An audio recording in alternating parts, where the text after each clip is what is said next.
Yo, y'all better buckle up, cause what just went down in the world of hip-hop ain't just another tour stop or another diss track. Nah, this. This right here. This just flipped the industry inside out. Word on the street is Kendrick Lamar just pulled off the biggest sold-out show in hip-hop history. But the real story? It ain't about the record-breaking numbers, it's about the fallout that came with it. Sources say Drake is heated. Labels are scrambling. And some of your fave rappers, low-key, turned their backs on Kung Fu Kenny behind the scenes. Fans are in shock, social media's in shambles, and the industry. Man, it's more divided than ever. Like, this wasn't just a concert, this was a power move, a chess play, a loud message to the whole game that Kendrick is not just back, he's coming for everything. And the way he did it? Petty, strategic, legendary. People in Drake's OWN camp were caught vibing at the show. Somebody even leaked that OVO insiders were in the building, smiling like it wasn't war out here.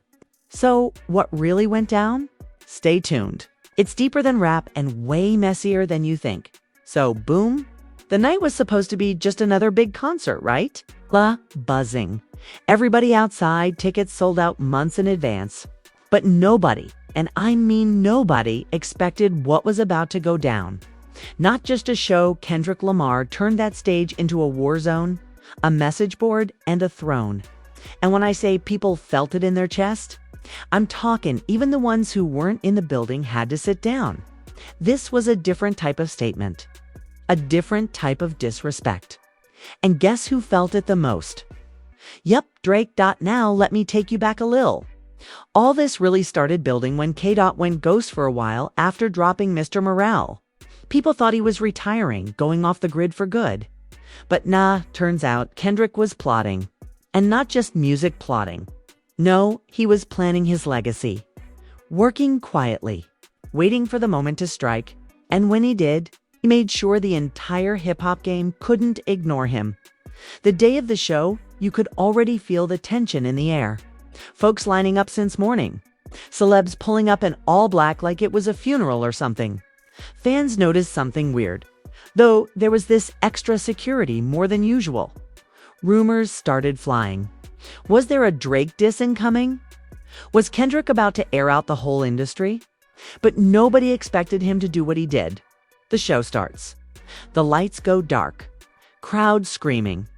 You hear that Element beat kick in, and the whole stadium shakes.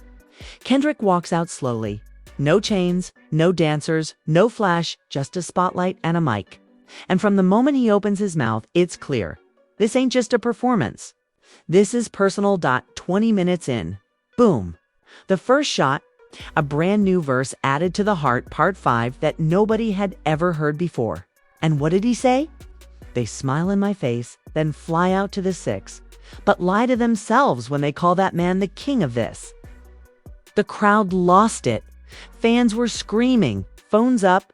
Some people didn't even catch the bar at first. But those who did, you could see it on their faces. Everybody knew who the 6 was. There ain't no guessing. Drake was being named without being named. And the worst part? Kendrick wasn't even angry. His tone was calm, collected, like he had already won. But it didn't stop there. Halfway through the set, Kendrick pauses, looks around, takes a deep breath, then says, "Some of y'all came here to see if I'd finally say something. Well, let me say this loud enough so the industry can hear it." He turns to the camera like he's speaking directly to someone. "This city watched me grow. The culture raised me. I ain't never had to run behind a pop cosign to validate my pen. And if that bothers anybody, I'm outside." Mic drop. Literally, the lights go black. Crowd goes silent for a second, then explodes. But behind the scenes? Oh, it's pure chaos. Backstage sources say Kendrick's team had already been warned that certain unnamed individuals from another camp might try to disrupt the show if things got disrespectful. Security had been doubled up. Everybody on high alert.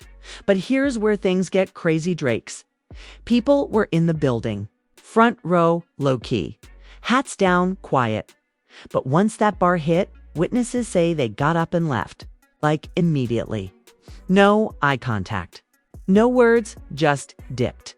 And one of them, was reportedly one of Drake's tour managers. Now, let's talk about the crowd.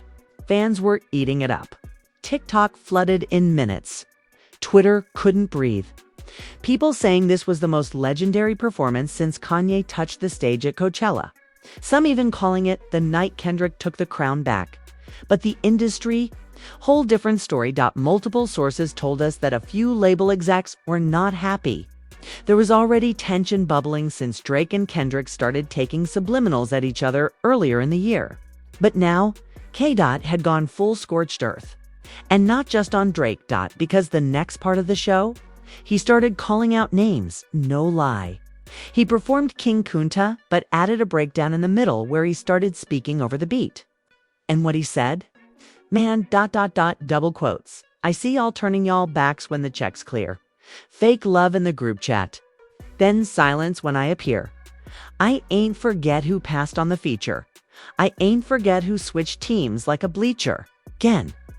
Not direct names, but the industry knew exactly who he was talking about. Rappers who claimed to be his brothers.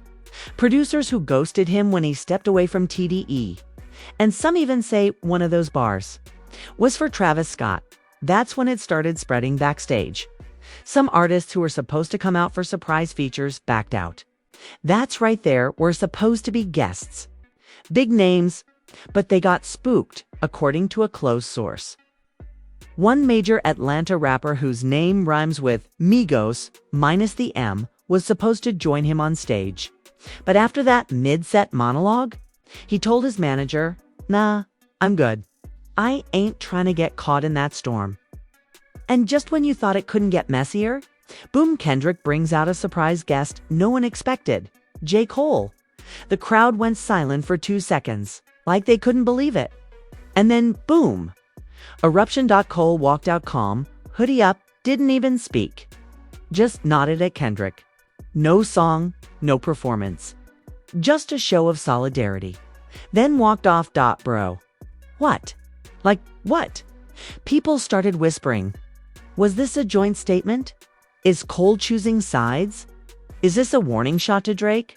Because, let's not forget, Cole and Drake been real cool for years. They even toured together. So Cole showing up like that? Without a word. That said everything, and now backstage. It's tension. Labels whispering.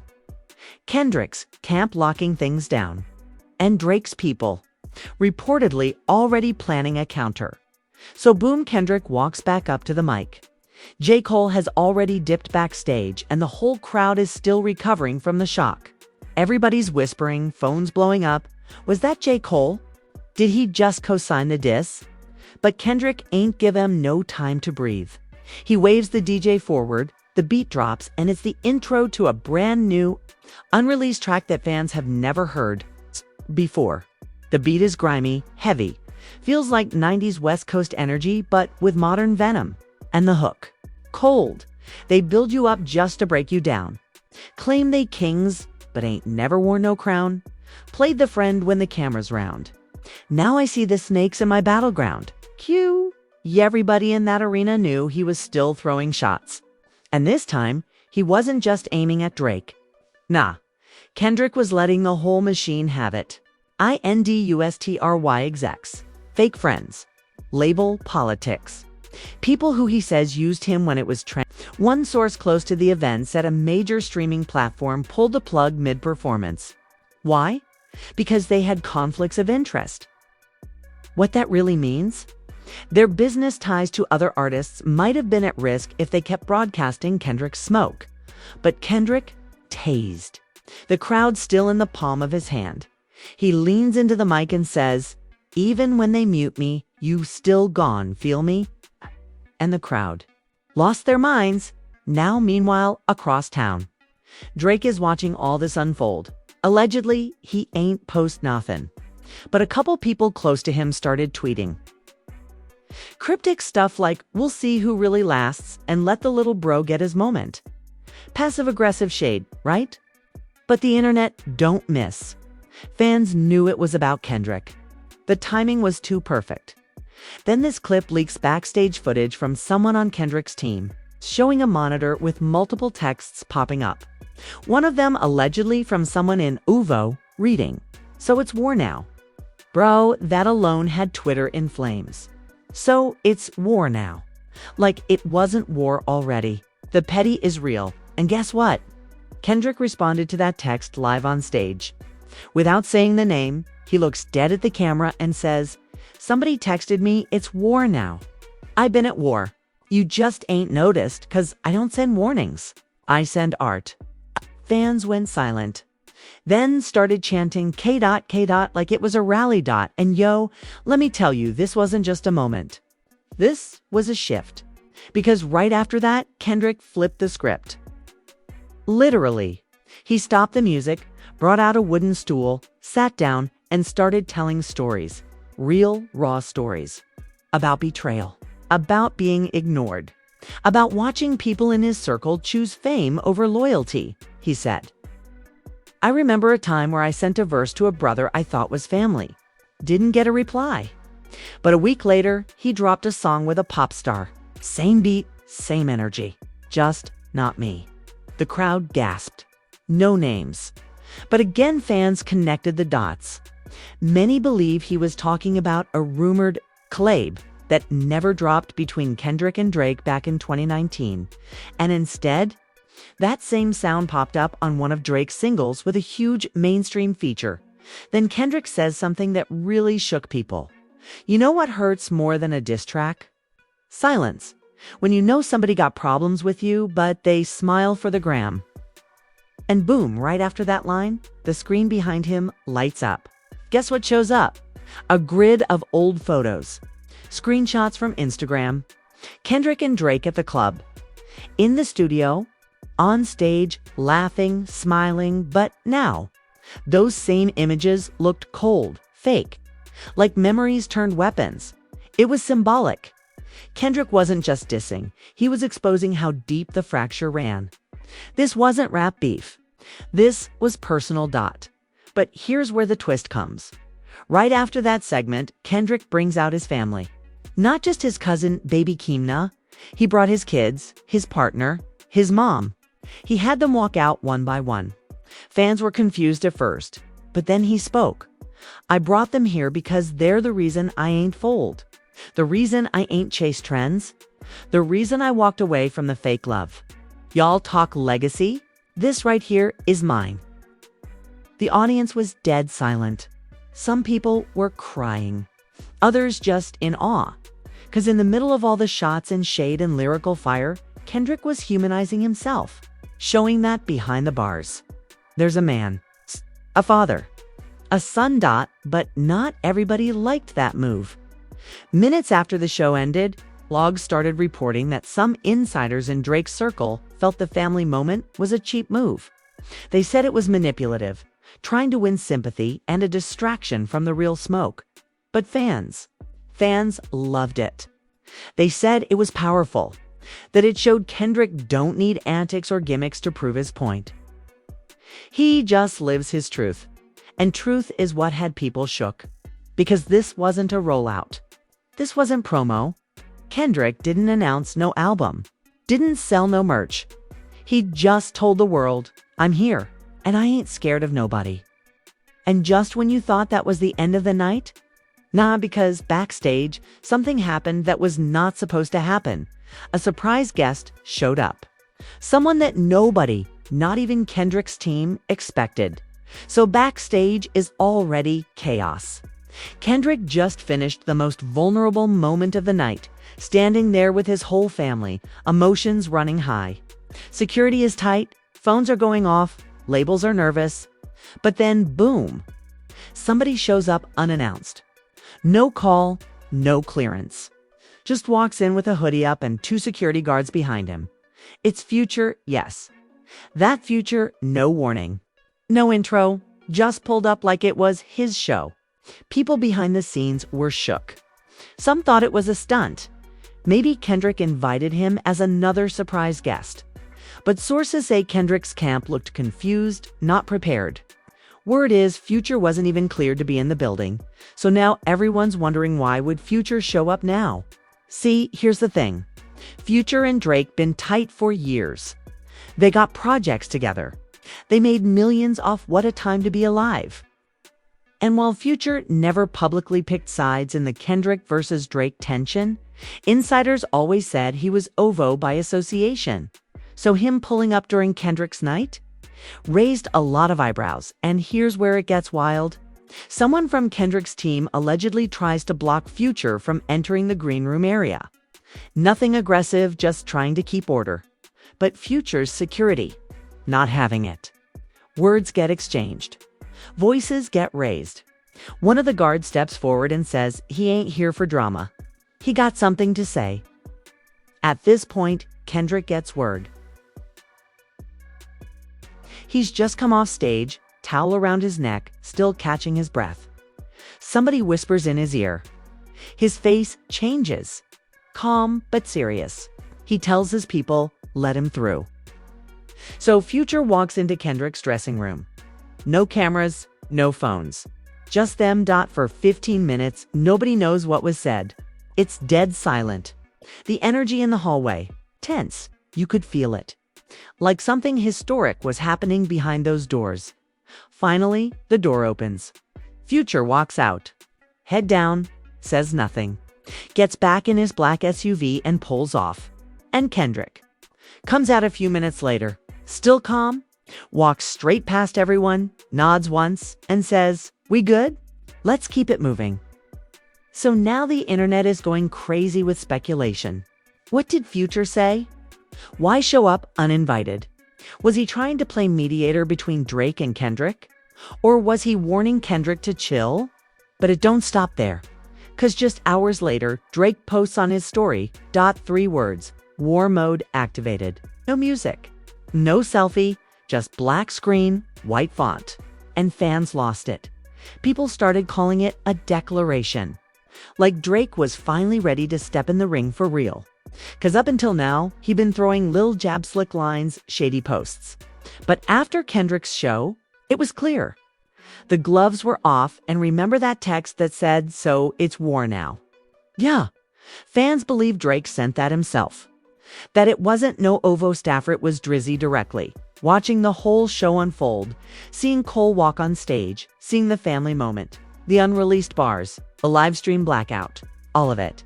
So at this point, Kendrick is already trending in 50 countries. Headlines calling the show the most iconic performance since Kendrick's damn tour. Some even comparing it to MJL-level concert energy. But then another bomb drops. The numbers come in, over 1.2 million. People tried to buy tickets to the final leg of Kendrick's Steppers Return tour. The venue only held 75,000. That's beyond label demand. The biggest single-night ticket sale in hip-hop history. And you know what else? Guess who used to hold that record before him? Drake. Drake's single quotes as Scorpion Stadium tour held the crown until this week. And now Kendrick without an album? Without a single guest performer rapping with him on stage? No merch drop, no corporate sponsors broke it. And that was the final straw for some people in the industry behind the scenes. Certain executives started distancing themselves from Kendrick's team. Sources say at least one major streaming platform is now quietly pulling Kendrick songs off key playlists, trying to slow his momentum. One source said they want to remind him who really runs the machine. But what they didn't expect? Kendrick already had a plan. The next day, he posts a photo. Black and white, grainy, it's just him sitting in a tiny studio. Caption says, "This how I started. This how I'll finish. No favors. Again, no promo. No taglines. Just a message and fans. They eating it up. Thousands of comments, reposts, artists chiming in too. Even non-rap celebrities talking about it. But then comes the next twist. Someone leaks a snippet, a voice recording, allegedly of a phone call between 2 big-name producers. You can hear one voice say, Kendrick went too far. If Drake answers, it's over. The other responds, he has to answer. He can't ignore this. Not with Cole picking sides, and that right there, the part about J. Cole, became the next firestorm. 'Cause while Cole never spoke directly, the fact that he showed up at Kendrick's show, stood on stage during all the shade, all the subliminals, That said a lot. And now, his silence is being seen as a loud message. Sources say Ovo reached out to Cole's camp asking for clarity. And Cole reportedly said, "I didn't say anything. That's all I got to say. It's just made things worse." Because fans now believe Cole has picked his side, and it ain't Drake's. But guess who else started talking? Schoolboy Q. He went live on Instagram the next morning, smoking, vibing, and someone in the comments asked, "What's the word on Kendrick?" He smirks and says, "He told y'all already. He ain't ducking nothin'. He just moves different." And then, when asked about Drake, he just chuckled and said, "That boy emotional." Clip went viral. Overnight. Schoolboy caught some heat, but he didn't delete it. Doubled down. Said, "I said what I said." Now the Teed camp is fully behind Kendrick. Even Shaw posted a subtle message, just a photo of her wearing a PG Lang hoodie with the caption, "Legacy over likes." And just like that, lines are being drawn in real time. Kendrick's circle. Locked in Drake's camp. On alert. Cole. Playing quiet but deadly. Because just when the dust seemed to settle, another player enters the chat. Someone who hasn't said a word in years. Someone who knows both Kendrick and Drake personally. Someone who was once at the center of their mutual respect. A certain Toronto-born legend turned his camera on and broke the silence. So now, here we are. Kendrick just shook the table, flipped the chessboard, and walked away like a king who ain't afraid to stand alone. This wasn't just a concert. This was a public declaration. A warning shot. A revolution in real time. From breaking records to calling out industry politics to exposing fake loyalty. Kendrick didn't just come for smoke. He came to burn the whole blueprint down. And let's be honest, Drake, hearing all this, he ain't the type to stay quiet for long. You know, he's plotting. You know something's coming. The story ain't done. And now that Future's made his silent move, J. Cole's playing both sides without saying a word, and even OGs from the city are breaking their silence. This ain't just rap beef anymore. This is legacy warfare. Will Drake respond with a track? Or will he play the long game? Let the machine fight back for him.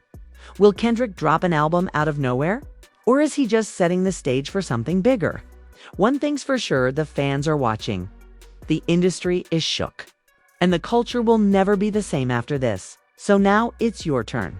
Drop a comment and let us know who's really winning this war. Is Kendrick taking the crown or going too far?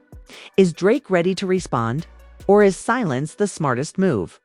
Make sure you hit that like button, subscribe if you haven't already, and turn on those post notifications because the next chapter in this saga could drop any day when it does.